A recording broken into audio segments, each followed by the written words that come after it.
Hey guys, welcome back to Life Rocks. A while back I told you guys a little bit about my story and my experience working for Starbucks, and I promised that I would do a secondary video about what happened at Starbucks after I became ill with Malday-Debarkment Syndrome, MDDS.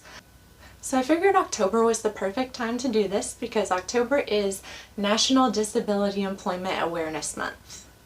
Hey Google, is it emojis or emojis? On the website Grammarly.com, they say, the short answer, emojis.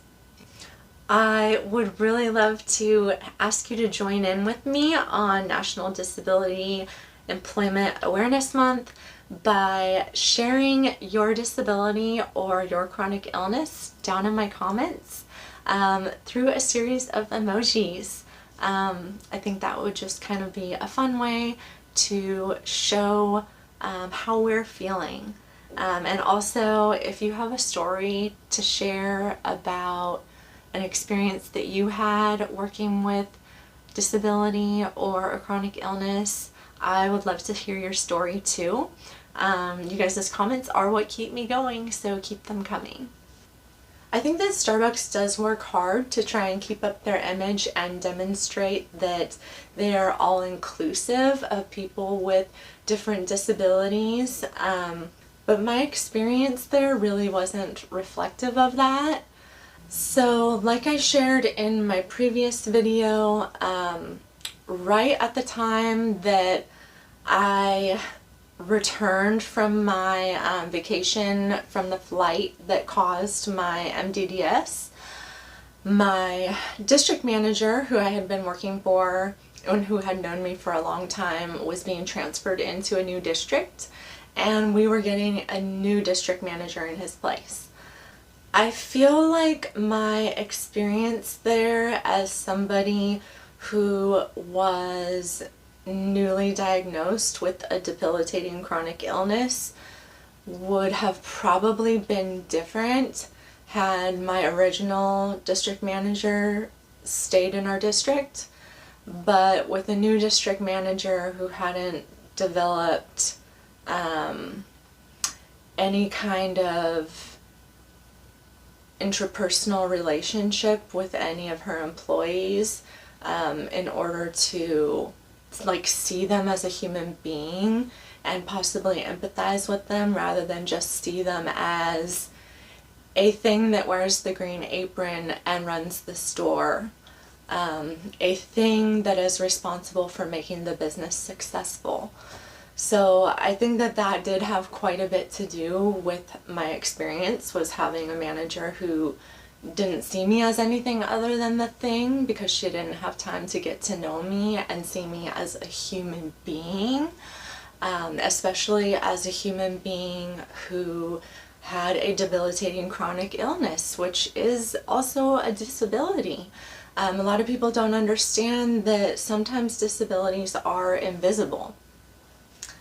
So I just want to make it clear that when I did become ill with Malday-Debarkment Syndrome, I actually shared that information with both my original DM and my newly transferring in DM because they both came in for a visit as a meet and greet.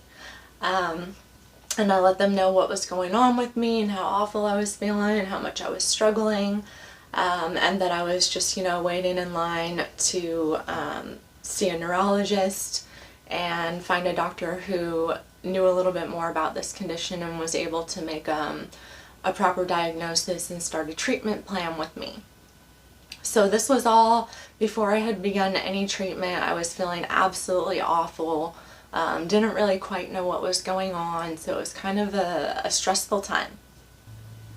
It was a 4-month time frame between the onset of my illness to the time that I was able to get into a neurologist and have all the proper testing done and get diagnosed and set up with a treatment plan. So during that course of those 4 months, I continued to manage my store.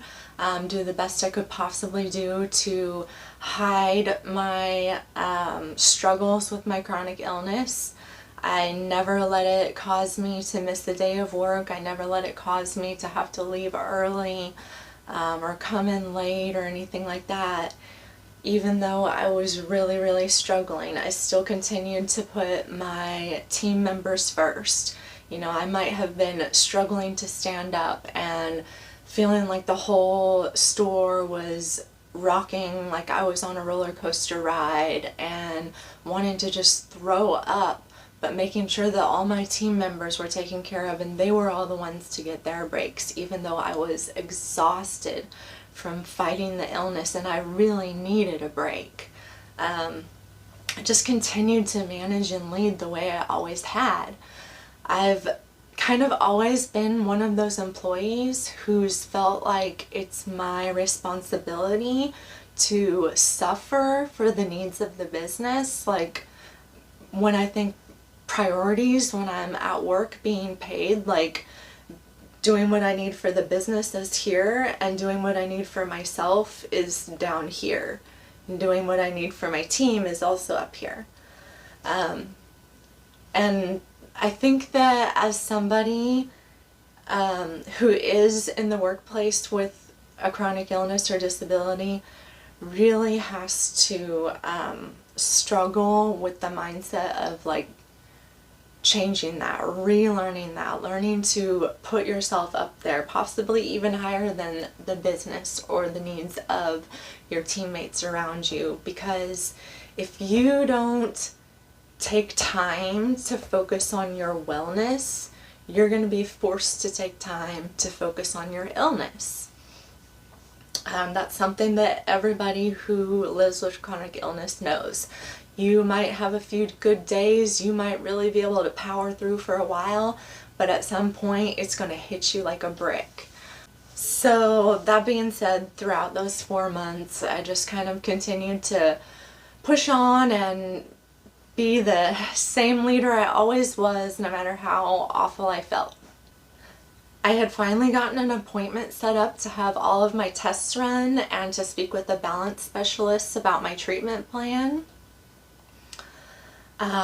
That doctor did tell me to make sure that I did not plan to be doing anything else for that day because it was going to be a solid 4 hours of testing, and after all the tests I was probably going to feel awful, so she needed me to make sure that I had my entire day cleared. Around that same time, my store was being shut down for an emergency remodel. Why were we having an emergency remodel?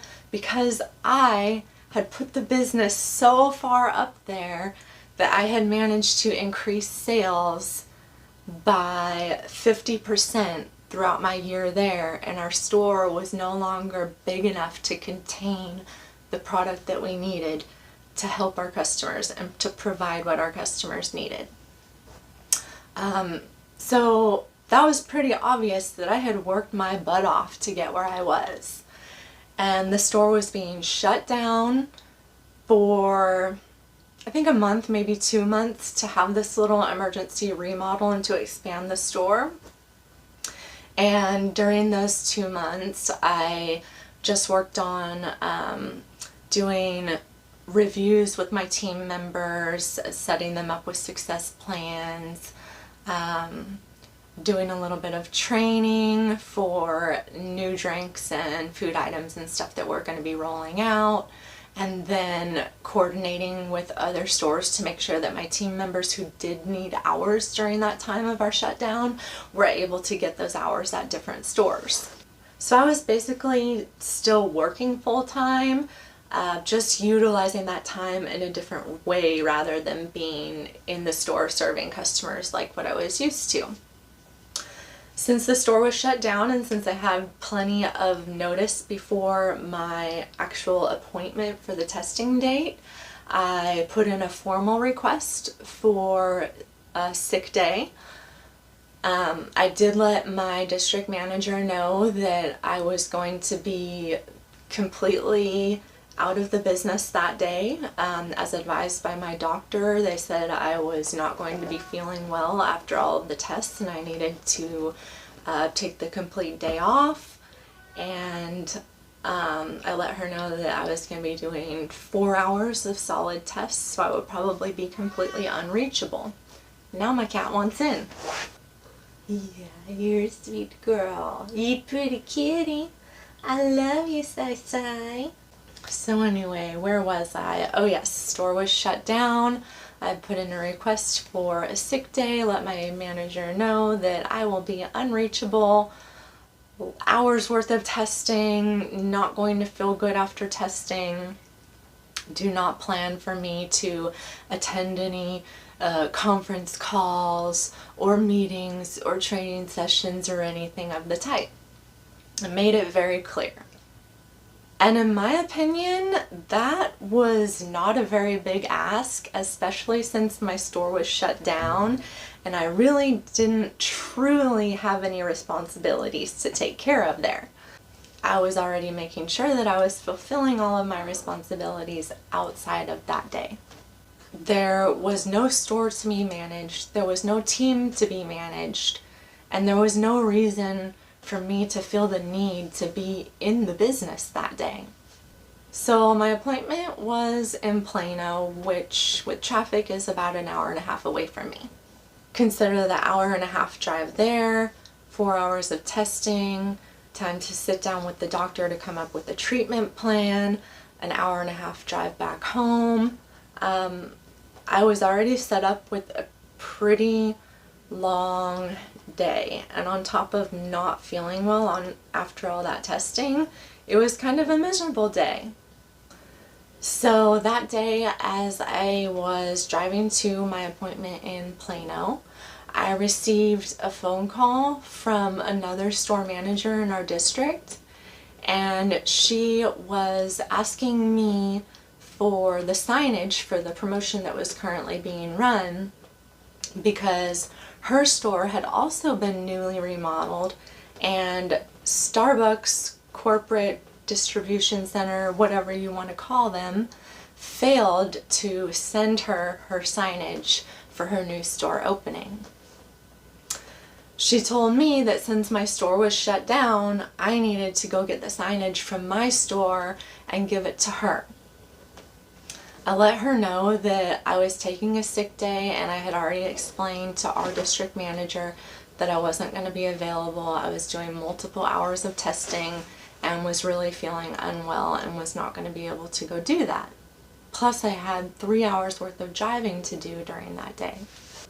She insisted that Dawn said that I had to do it because she needed to... I just let my district manager's name slip. But honestly, you know what? People who treat their team members the way she treated me don't deserve to have their identity protected. They deserve for us to just come right out and say, hey, this person treated me like this and it was unfair and it shouldn't have happened. So she said that RDM said I have to get her this signage because I'm not currently needing it at my store since my store was shut down and hers was having a grand opening, and it was very important that she had all her signage up. First of all, it wasn't my problem. Starbucks failed to send her the signage. I didn't screw anything up. That was Starbucks' screw up. But they made it my problem. They made it my problem on a planned sick day, a sick day that I had earned. First of all, I shouldn't even have been bothered with phone calls that day about the job.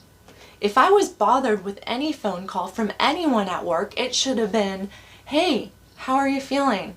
Is everything okay? Hey, do you need us to cover anything for you? Hey, good luck at your doctor's appointment today. I hope everything goes well for you. But instead it was, no, hey, Starbucks effed up and now it's your responsibility to make it right, and we don't care how bad you feel, and we don't care what all you're doing today. So that was incredibly frustrating. Not only did I receive that call on my way to my appointment, I received it again like the second I got to my doctor's office in Plano. And I explained, hey, I just got here to my appointment. My appointment's about to start in 15 minutes. I have 4 hours worth of testing. I'm not going to be able to answer your calls.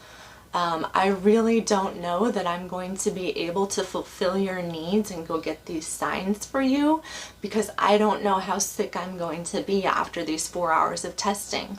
And I was advised by my doctor not to be doing anything after the testing. Hang up from that conversation. Go into the doctor's office, have my 4 hours of testing. While I'm in the office waiting for the doctor to come in and see me after the testing, my phone is vibrating because I'm getting more calls about when are you going to be able to go pick up these signs.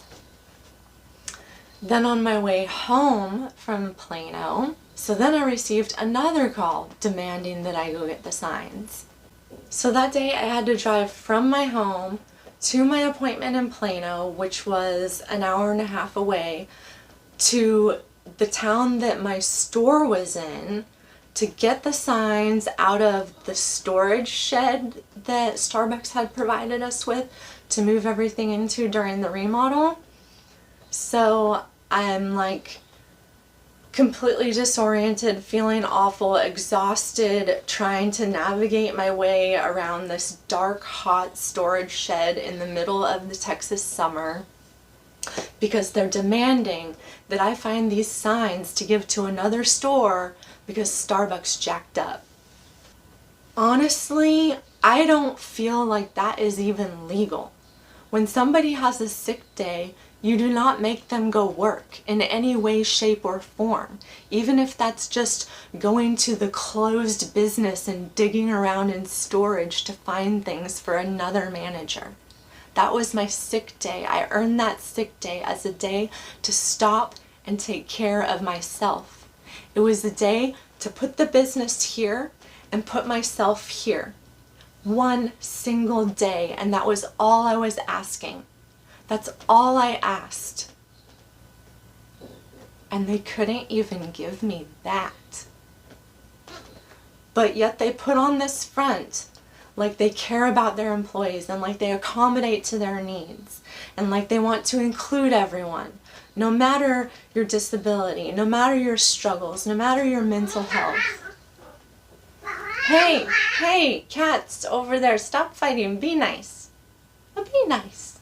Okay, so not only did I have to go to the town that my store was in and dig around in the storage shed, but this manager who I was supposed to be giving them to wasn't able to come meet me at that store so that I could give them directly to her from the storage shed. Why can't we be accommodating to me? Why can't we make my day a little more simple? Why does my day have to be the one that's made difficult and chaotic when it was supposed to be my sick day? So now this other manager has demanded that I travel to yet another town and meet her in a parking lot there so that she can take the posters from me and the signage from me and go put them up in her store. It took so much extra time out of my day, and I was not able to go sit down and relax and rest like my doctor advised me to. And it really made me feel like my new district manager and my peer managers had absolutely no care or concern for me as a human being.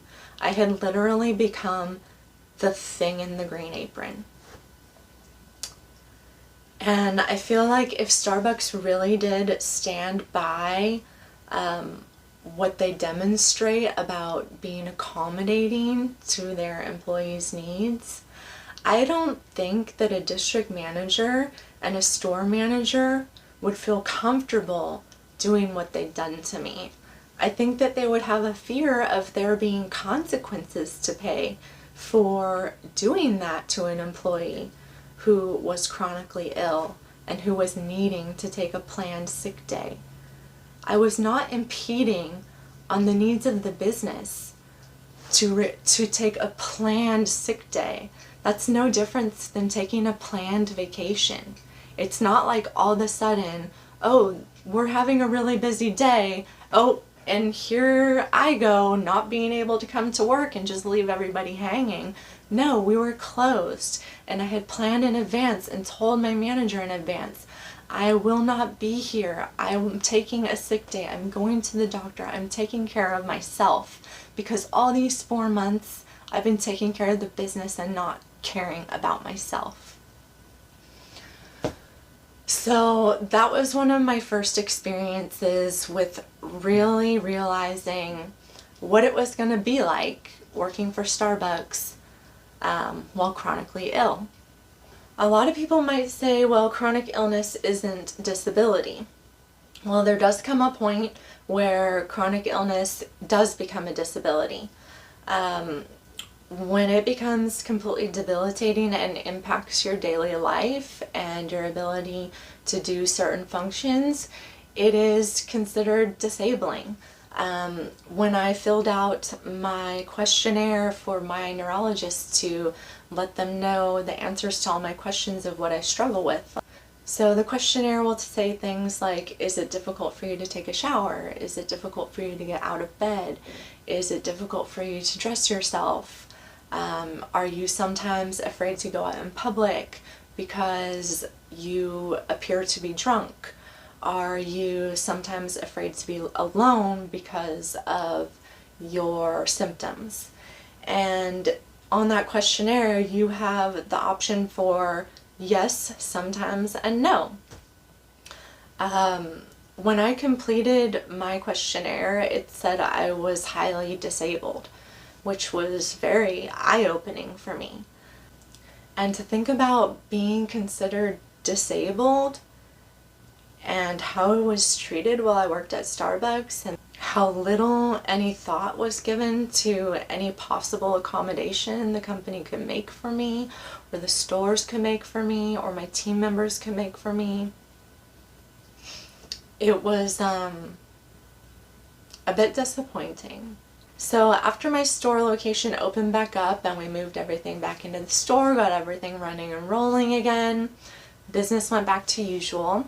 So our district manager, like many district managers at companies, is required to come in and visit the stores, visit with the managers, come up with success plans, and just discuss any needs or concerns about the store. We had what was called, if I remember the term right, planning period visits. There would be like a specific time frame in the future which you were required to plan out the needs of the business and what you were going to do during that time, and then when you had your meeting with your district manager, you would just kind of discuss how you were going to meet all the goals and needs and requirements throughout that planning period. Like I said in my previous video, we were required to have our schedules written and printed and published far in advance. So that was also supposed to give our district manager the ability to take a look at our future schedule and decide a day, hey, here's a day where that manager is working. That manager also has an additional supervisor team member on the shift, so that will allow me to pull that manager off of the sales floor and take some time to go over our planning period visit.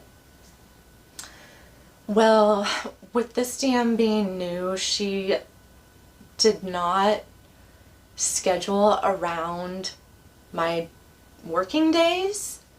Instead, she would schedule her visits on days that I was off, which meant I had to travel to my store during the time that she had scheduled herself to be there for the visit to make sure that I could accommodate her needs of having the visit via her scheduled time that worked for her. So here I was again putting the business needs ahead of mine, making sure that I was accommodating her, accommodating the needs of the business, and not caring about myself on my days off. Keep in mind also, I was paid salary, so these times that I was coming in on my days off, these times that I was working and doing things for the store was not extra pay for me. It was just me basically coming in and working for free, me giving my time for free, me sacrificing things that I needed to do with my time and my time off for the company. So I was already frustrated that she was scheduling all these visits during time that I needed for myself to do things like run errands, go to my doctor's appointment, rest and recuperate after working as hard as I could all week with a debilitating chronic illness. Because you do need time to re-up and recharge those batteries. I'm not gonna lie, it's not easy. Now, it was about a 30 to 45 minute drive from my home to the town where my store was, just kind of depending on traffic. So the days that I had to drive out there on my days off, you're looking at an hour to an hour and a half of just drive time wasted out of my day. And then what was really frustrating was on those days when I would come up to the store to show up for her scheduled meeting, she would be a no-show. So I would just send her a quick text message and kind of remind her like, oh hey, I saw we had a scheduled meeting at noon today. It's 12:15. I just wanted to make sure that we're still going to have our meeting and check and see what time you might be here. And she would send a message back and say, oh, I wasn't feeling that well today, so I'm not going to come. She didn't have the respect for me to tell me that ahead of time. So here I was going out of my way to meet her needs on my day off, and she didn't have the decency or the respect for me to say, hey, you know what? It's your day off. Go ahead and take it off, because I'm going to take it off too, because I don't feel good. But guess what, Dawn? I didn't feel good either. You know, living with a chronic illness, you don't ever feel good. So I really didn't feel sorry for you with your little head cold and not wanting to come in to my scheduled meeting that you scheduled for me on what was supposed to be my day off. She did this multiple times for me, which was another eye-opener that she didn't care about me as a human being. I was just the thing to take care of the business needs. I tried to be understanding of the fact that she was new in her role, so it may have been a difficult juggling routine for her to make sure that she was scheduling herself and her visits around the needs of her management team members. But for that to happen time and time again, it was just really unacceptable in my eyes. I eventually decided that I was going to step down. With this illness, you have the best chance of reaching remission within your first year of the onset of this illness.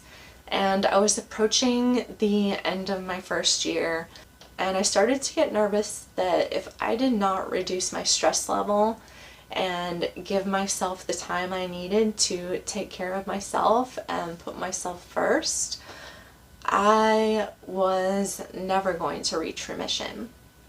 So I made the decision that I was going to step down from my store manager position and work part-time as a barista. I made this decision basically because I knew that I could continue to get my health insurance at Starbucks while only working 20 hours a week. And I knew that I needed health insurance while navigating life with a new chronic illness. So stepping down into a barista position at 20 hours a week was kind of the perfect thing for me to do at that time. She was also scheduled to have a one-on-one meeting with me since she missed her previous meeting with me. When I sat down across the table with her at that meeting, I said, well, I've got something I'd like to share with you, and I might as well just get the awkward stuff out of the way before we begin our meeting. She said, okay, that's fine.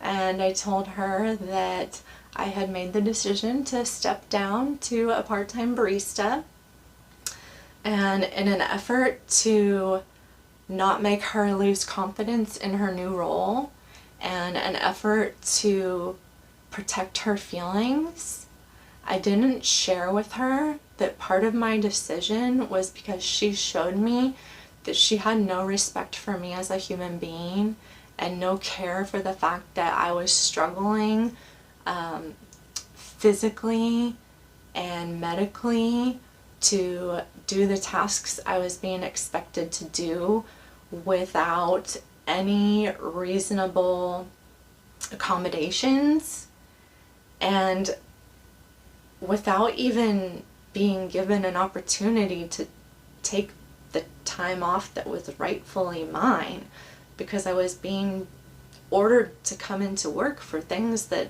I shouldn't have had to come into work for. I just don't feel like that's how I should have been treated as somebody who was chronically ill and struggling with debilitating symptoms and basically with an invisible disability. When I decided to step down, I was no longer able to stay in my own store that I was managing. They kind of consider it a bit of a conflict, so you have to go to a different store if you do decide to step down. So I moved to a new store that had had managerial problems for quite a long time, a rotation of managers in and out, and a lot of those managers were breaking policies and doing a lot of things that they shouldn't have been doing, and therefore passing on a lot of bad habits to their team members, and team members weren't being properly trained or supervised or anything of the sort. So I basically was sent into a circus, and because I was a manager and I knew what to do and I knew how to do things, rather than bringing the team members up to that level so that we could work as a team to accomplish everything, so much was piled on me. And I would literally run until I was out of breath trying to keep up with things at that store, while other team members literally leaned on the counter just staring at me, watching me work.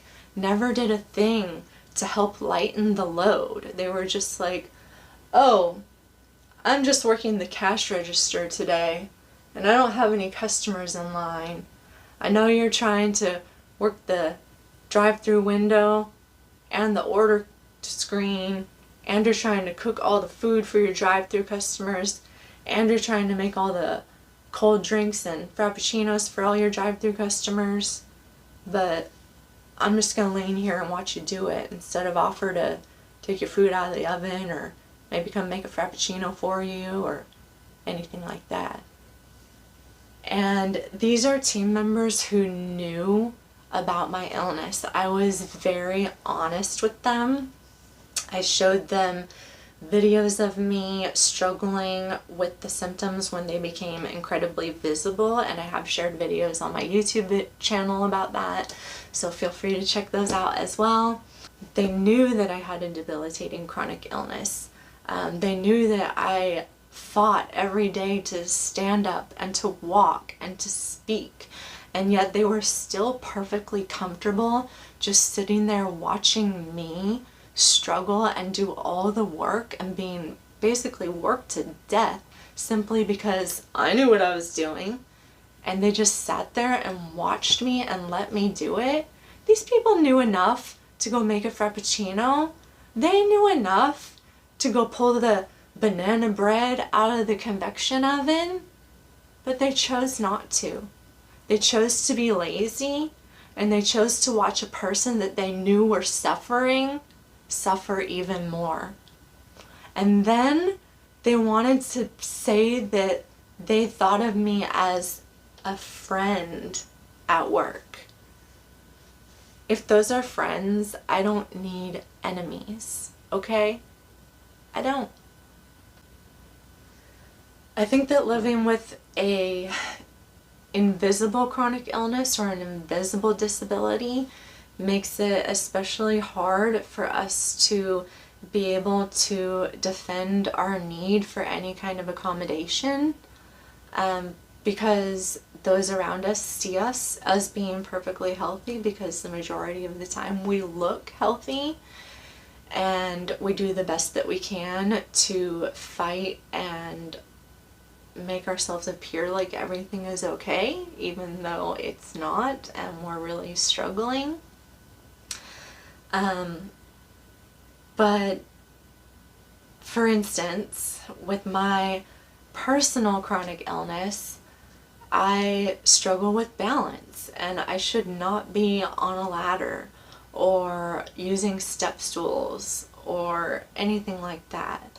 But if we needed something from the top shelf in the stockroom on a day that I was working, I was the one that had to climb that ladder or that step stool and try to pull a 50-pound box of Starbucks cups off of the top shelf while struggling with a balance impairment. I could have very easily fallen and cracked my head open or died. And this is another example of me putting the company first and putting myself down here. That's something I never should have done, because I know in my heart and in my soul that if I had fallen down and cracked my head open and died, or fallen down and cracked my head open and ended up with such a serious brain injury that I could never live my life the same way again, that I know that if I couldn't come back to work and do my job as the same fully functioning employee that I had been before, that company would have replaced me in a heartbeat. I remember a specific day when my MDDS symptoms were so incredibly high, and the supervisor on duty that day had given every single person a break except for me. I had been there for about 5 hours, 5.5 hours, still not received a break. Like I said, I was put in positions where I was worked harder than everybody else. And when I am having really high MDDS symptoms, or if I have not been able to eat in a long period of time, I tend to develop a vestibular migraine, which causes me to sometimes struggle to walk and wobble around like I'm on like a weird floaty floor, or sometimes get very ataxic and be shaking with my movements. And I kept asking this supervisor to please let me take a break and letting them know that I really wasn't feeling well. And they weren't letting me take a break, as they were just leaning on the counter watching me work. Same person that did this to me every day and called me a friend. And instead of taking the opportunity to say, okay, yeah, go ahead and go take yourself a break if you're not feeling good, knowing how I struggle, knowing what I struggle with, he continued to lean there on the counter and say, oh, I can't give you a break right now. He could have very easily picked up the slack and multitasked a little bit and utilized his time that he was spending leaning on the counter to do a task. And instead he just kept telling me, no, you can't have a break, you can't have a break, you can't have a break. And finally the ataxia kicked in. And I'm working at the espresso bar and I'm shaking like this, and I'm struggling to pour the milk, and I'm struggling to hold the drinks, and my voice is trembling, and I'm struggling to call out the customers' names. And I finally turned to him and I said, I need a break. And I walked off the floor. Not really walked off the floor, but grasping the counter's tops, drug myself off the floor. And went into the break room and put my head down on the table and just concentrated on breathing and relaxing. That supervisor then came back to the break room, saw me there with my head down, saw me shaking, and said, are you okay? Do you need to go home? And I said, I'll be okay. I just need a few minutes. I needed a break. And They asked a few employees if they were able to stay late to cover the remaining portion of my shift. And the whole time I kept saying, I'll be okay, I'll come back out there in a minute. Just give me a minute. And in that time they called another employee who wouldn't come in. And after I took a few minutes to let my symptoms calm back down, not really fully calm down, but just calm down to a rate where I could steadily use one hand to hold myself up and do my job at a slower rate. Then it was communicated to me that that supervisor went and told the store manager at that store that, oh, she was being so unreasonable, she kept demanding breaks, and then finally she just walked right off the floor and said she was taking a break without me even approving it. He failed to mention that he had given every other employee a break. He failed to mention that I had been there 5.5 hours without a break. He failed to mention that he stood there leaning on the counter, doing nothing, refusing to step into place and give me a break. By the way, the supervisor's duties at Starbucks is not to just watch the team work. That is not what supervising is. The supervisor's job at Starbucks is to be a part of the team in a role working with the team, but also supervising and kind of constructing the orchestra, if you will, to make sure things are being done. Like you see an employee that's leaning on the counter and you say, oh hey, while we've got some downtime, can you do me a favor and go refill all the straws? Or can you go ahead and refill all the cups for us? But instead, everybody at that store thought supervising was leaning on the counter and watching your employees work. So he failed to mention all of that to the store manager and just claimed that I was the unreasonable one who just stormed off the floor without being told that I could take a break.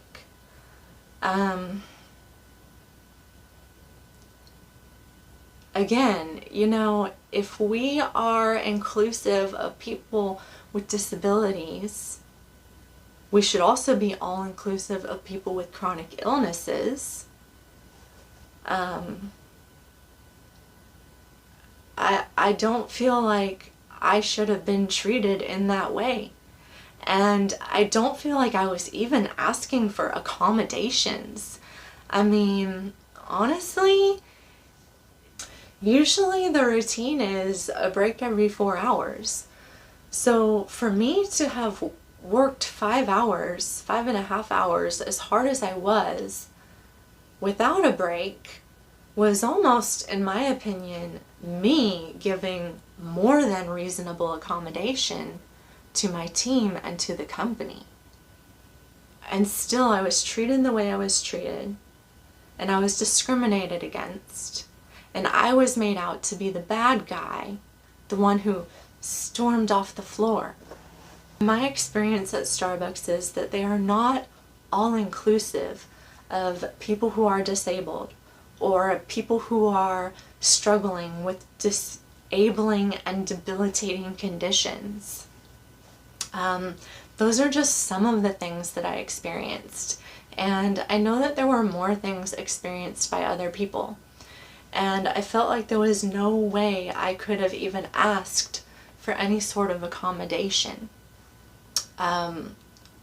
If I asked somebody to help me get something down from the top shelf, if I felt like it was really heavy and was going to throw off my center of gravity and cause me to fall, if I felt like I was struggling with my balance and my disorientation, my vestibular system was just really having a hard time that day, there were a few times where I would go to other team members or supervisors and let them know, hey, I'm not able to get that box down, could you get it for me? And they would look at me like, what is your problem? Why can you not get it down?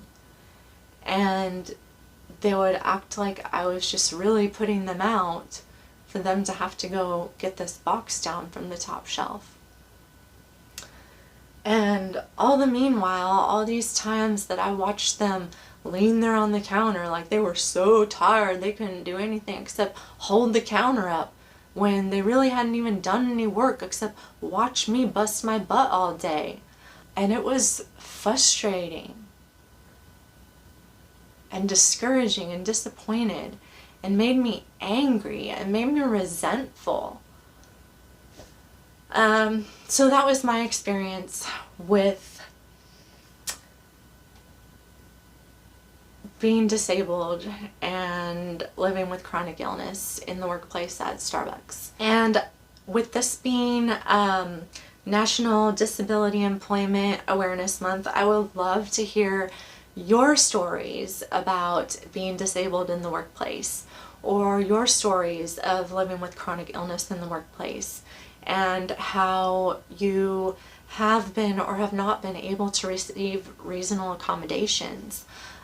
Whether you worked for Starbucks and have stories about that particular company, or whether you have stories about another company, please share those stories down in the comments. I would love to hear them. We really want to raise awareness about how we are treated in the workplace.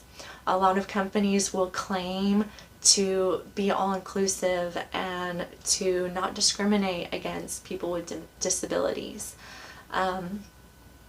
But in reality, the best person that you can ask and find out the truth of the matter is somebody who really did work there and experience what it was like working there with a disability or with a chronic illness, with a debilitating illness, and see what their experience really was, rather than listen to the claims that a company makes of, oh, we're all inclusive and we love to give everybody an opportunity.